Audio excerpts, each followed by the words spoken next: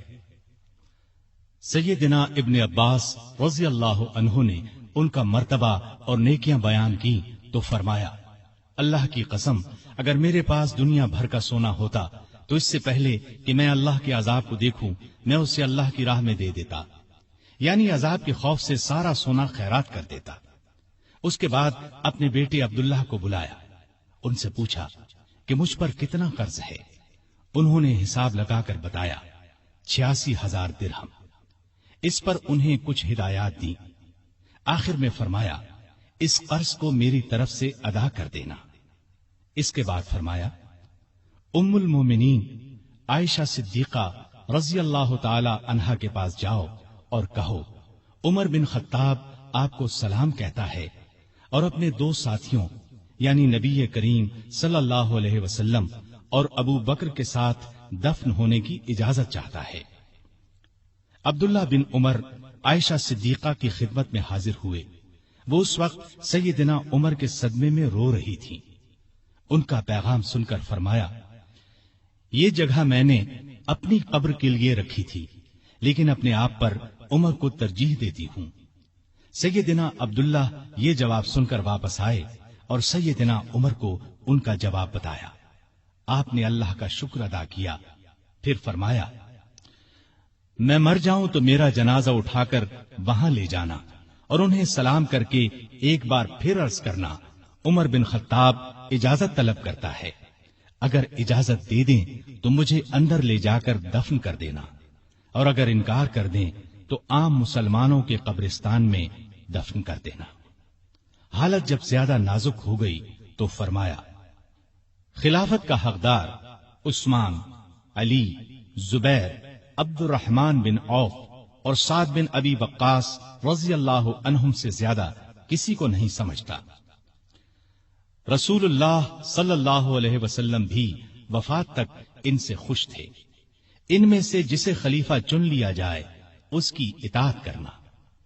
پھر اپنے بعد ہونے والے خلیفہ کو وصیت کی کہ مہاجرین اور انصار سے اچھا سلوک کرنا، جو لوگ ہماری پناہ میں آ گئے ان کی جانوں اور مالوں کی حفاظت کرنا، ان سے کیے ہوئے ہر عہد کو پورا کرنا۔ آپ 27 ذی الحج 23 ہجری کو زخمی ہوئے۔ 3 دن بعد 1 محرم 24 ہجری کو وفات پائی اور شہادت کے درجے پر فائز ہوئے۔ اس وقت عمر 63 سال تھی۔ جنازہ چارپائی پر رکھا گیا تو چاروں طرف لوگ جمع ہو گئے۔ سیدنا علی رضی اللہ عنہ آئے تو فرمایا، اللہ آپ پر رحم فرمائے، آپ نے کوئی ایسا شخص نہیں چھوڑا کہ اللہ کے سامنے جانے کے لیے مجھے اس کے عمل آپ کے عمل سے زیادہ پسند ہو۔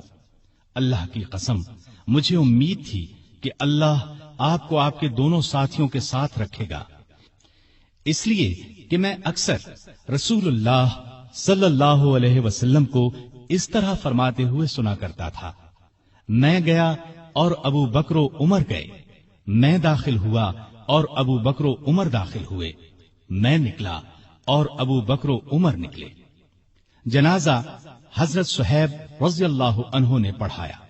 حضرت علی، عثمان، سعد بن ابی وقاص اور عبد الرحمن بن عوف رضی اللہ عنہم نے قبر میں میت کو اتارا اور اسلام کے اس بہت بڑے فرزند کو ہمیشہ کے لیے رسول اللہ صلی اللہ علیہ وسلم اور سیدنا ابو بکر رضی اللہ عنہ کا ساتھ نصیب ہو گیا ہے۔ سیدنا عمر رضی اللہ عنہ نے کئی شادیاں کی، ان سے 8 یا 9 لڑکے، 4 یا 5 لڑکیاں ہوئیں۔ مشہور بیویوں کے نام یہ ہیں: زینب بنت مزعون رضی اللہ عنہا، عاتقہ بنت زید رضی اللہ عنہا، ام حکیم بنت حارث رضی اللہ عنہا، ام کلثوم بنت علی رضی اللہ عنہا۔ اولاد میں سے حفصہ، عبداللہ، عبید اللہ اور عاصم رضی اللہ عنہم بہت مشہور ہیں۔ حفصہ رضی اللہ عنہا کو رسول اللہ صلی اللہ علیہ وسلم کی پاک بیویوں میں شامل ہونے کا شرف حاصل ہے، وہ ام المومنین کہلائی۔ آپ میں اللہ کا خوف انتہا کو پہنچا ہوا تھا، عبادت کا شوق بھی بے حد تھا، راتوں کو جاگ کر نفل پڑھا کرتے تھے۔ قرآن کریم کی جن آیات میں قیامت کا ذکر ہے ان کو پڑھتے وقت بہت روتے۔ تراویح کی نماز کو انہوں نے باجماعت کرایا، ان کے دور سے آج تک تراویح باجماعت ادا کی جاتی ہے۔ آپ میں بردباری حد درجے کی تھی، دوسروں کی نکتہ چینی کو صبر اور حوصلے سے برداشت کرتے تھے۔ آپ نے ایک وقت میں کبھی دسترخوان پر 2 سالن جمع نہ کیے۔ رسول اللہ صلی اللہ علیہ وسلم اور ابو بکر رضی اللہ عنہ کا بھی یہی معمول تھا۔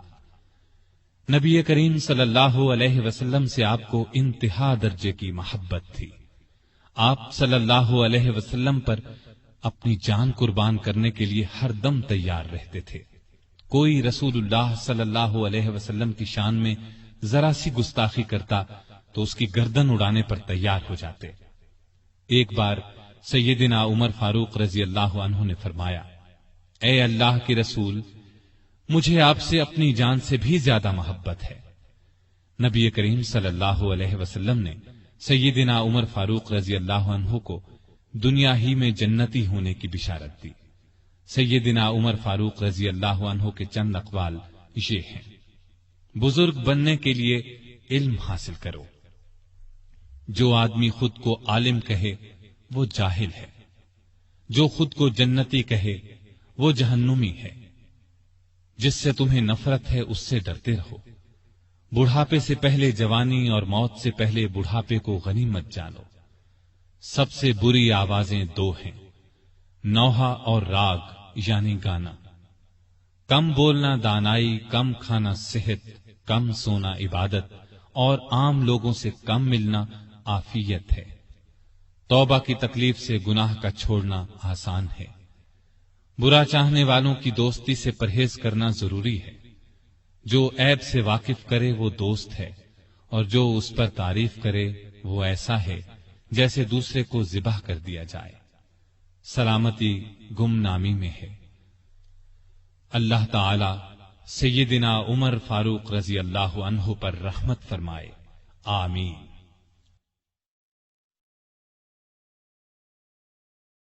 سامعین محترم، ابھی آپ دارالسلام اسٹوڈیو لاہور پاکستان سے سن رہے تھے فاروق اعظم۔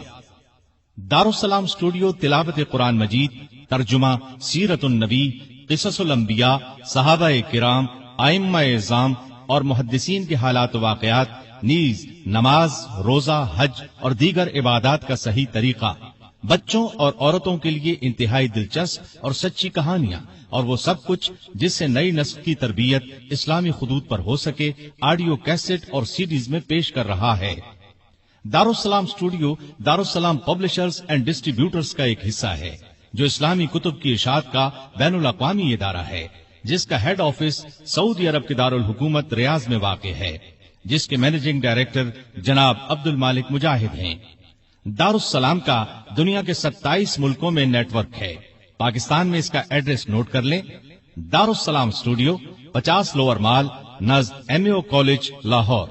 فون 7240024، 7232400 اور 7120054، فیکس 7354072۔ یہ پیشکش تھی محمد طارق شاہد کی۔